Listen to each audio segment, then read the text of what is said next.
I'm your host, Jason, and joining me today is our wonderful co-host, Julia. Today, we're talking about a topic that a lot of people struggle with: how to set boundaries with difficult people. Hi, Julia. Hi, Jason. Hi, everyone. This is such an important topic because we all have to deal with difficult people at some point, whether it's at work, school, or even with family. Setting boundaries can help protect our well-being and keep relationships healthy. Absolutely. So, let's start with a basic question, Julia. What does it mean to set boundaries? Great question. Setting boundaries means making clear what is okay and what is not okay for us. It's like drawing a line that says, "I'm comfortable with this," or "I'm not comfortable with that." This line helps us communicate our needs and limits. That's a nice way to put it. Boundaries are about protecting our own time, energy, and emotional health. And it doesn't mean we're being rude, it means we're taking care of ourselves. Now, why is it sometimes hard to set boundaries, especially with difficult people? Many people find it hard because they don't want to hurt others' feelings.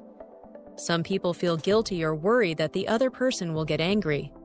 But if we never set boundaries, we end up feeling drained and even resentful. That's why it's important to set them, even if it's tough. Exactly. Boundaries are there to keep relationships balanced and healthy. But here's a big question.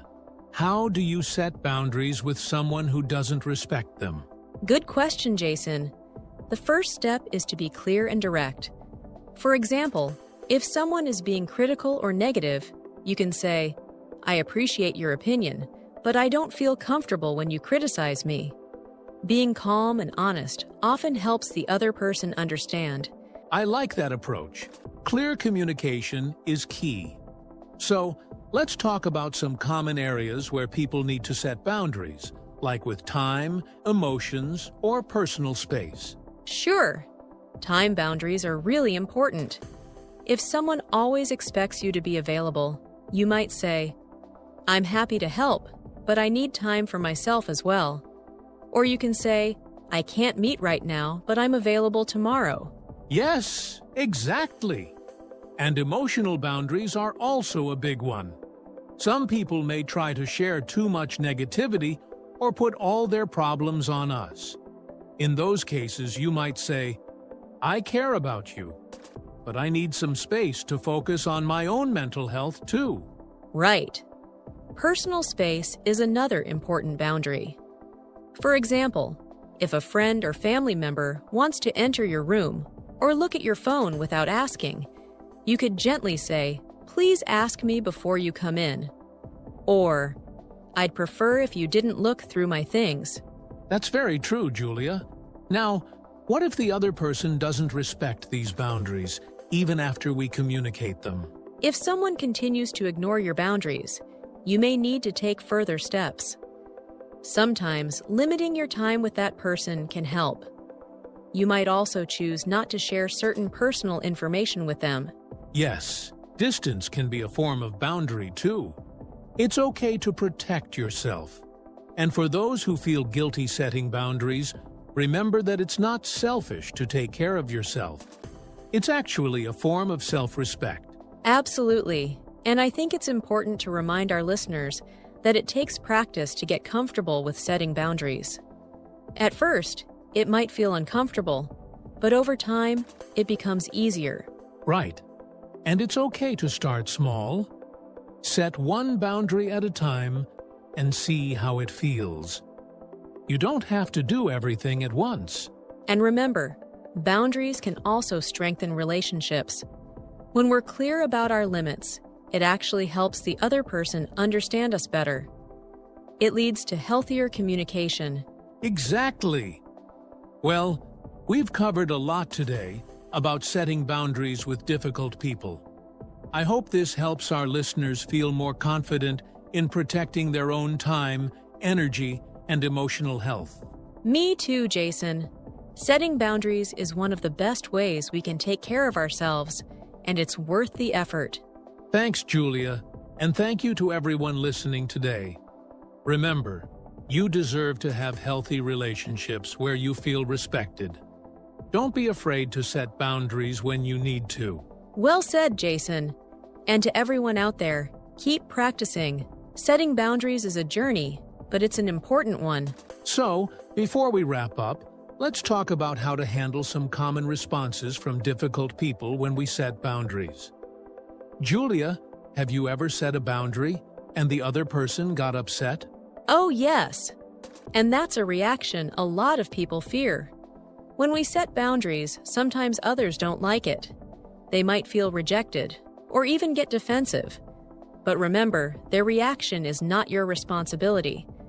Setting boundaries is about taking care of yourself, not controlling how they respond. That's a great point. Let's say, for example, someone asks for a favor, but you really don't have time or energy to help. It's okay to say, "I'm sorry, but I can't help with this right now." If they react negatively, that's their feeling to manage, not yours. Exactly. And here's another example. If someone often interrupts you when you're working, it's okay to set a boundary by saying, "I need this time to focus. Can we chat later?" And if they don't respect that, you can be a bit more firm, like, "I really need this time for myself. I'd appreciate it if we could talk after I'm finished." Yes. And sometimes repeating the boundary can be helpful. Sometimes people need a reminder before they understand you're serious. You can calmly repeat, "I need this time for myself," if they try to push again. Over time, they might start respecting it. Another helpful tip is to use I statements. So instead of saying, "You're always interrupting me," try saying, "I need some uninterrupted time to focus." This keeps the focus on your needs rather than blaming them. Yes, I statements are powerful. And what about when people try to make us feel guilty for setting boundaries? Like, if they say, "You don't care about me," or "I thought you were my friend." That's a tricky one. Guilt tripping is a common response, especially with difficult people. But it's important to stay calm and not take it personally. You could respond with something like, "I do care about you, and that's why I'm being honest about what I need right now." This way, you're acknowledging their feelings without sacrificing your own needs. That's a great response. And sometimes, just reminding ourselves that we don't need to explain too much can help too. A simple, polite, "I'm not available right now," or "I need some time to recharge," can work wonders. Exactly. And if they keep pushing or trying to change your mind, you can simply repeat your boundary. For example, "I really appreciate that you want to spend time, but I need this time to myself." Yes, staying calm and firm is key. And sometimes we might need to distance ourselves for a little while if someone doesn't respect our boundaries after we've been clear with them. Protecting our mental and emotional well-being is important. Right, Jason. And setting boundaries is an act of self-respect. It's about saying, "I value myself enough to protect my peace." And sometimes, this might mean spending less time with people who continually ignore your needs. That's very true. And for anyone out there who's struggling with this, remember it takes time and practice. Setting boundaries doesn't mean you're being mean. It means you're being kind to yourself. And sometimes, setting a boundary can actually lead to more respect in the relationship. When people see you value your time and energy, they may start valuing it too. You teach people how to treat you by showing them what you will and won't accept. Yes, Julia. Boundaries really are a form of self-care and respect. And they can improve our relationships by making them more balanced and healthier. Absolutely. So, if you're listening and feel nervous about setting boundaries, take it one step at a time. Practice with small boundaries and build from there. You'll get more comfortable, and over time, it will feel natural. That's great advice, Julia. I hope today's talk has given everyone some ideas on how to start setting those boundaries and handling difficult situations with confidence. I hope so too, Jason. And remember, it's okay to prioritize yourself. Boundaries are not selfish. They're essential for maintaining healthy, respectful relationships. Well, thank you, Julia, and thank you to all our listeners for joining us today. Setting boundaries is a skill we can all learn and improve on. So don't be afraid to practice it in your daily life. That's right. Thanks for listening, everyone. And remember to be patient with yourself as you learn to set boundaries. Take care and see you next time. Bye, everyone.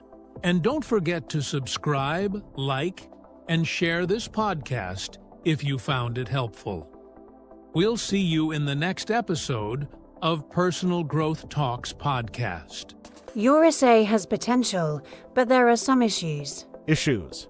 Like what? Your argument is strong, but your structure needs work. Structure? You mean the paragraphs? Yes, some ideas feel disconnected. Oh, I thought they flowed well. They do, but transitions are missing. Transitions, like however and therefore. Exactly. Those help guide the reader. I see. What else? Grammar, a few tense shifts. Tense shifts. You switch between past and present. I didn't notice that. Here, look at this sentence. She runs to the door and knocked. Oh, I see it now. Yes, pick one tense and stay with it. Got it.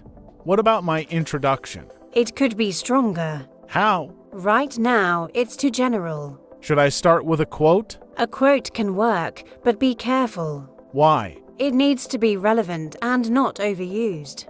Maybe a question instead. That's a good option. It engages the reader. Or maybe a bold statement. Even better if it's thought-provoking. I think I can do that. Good. Now, your conclusion.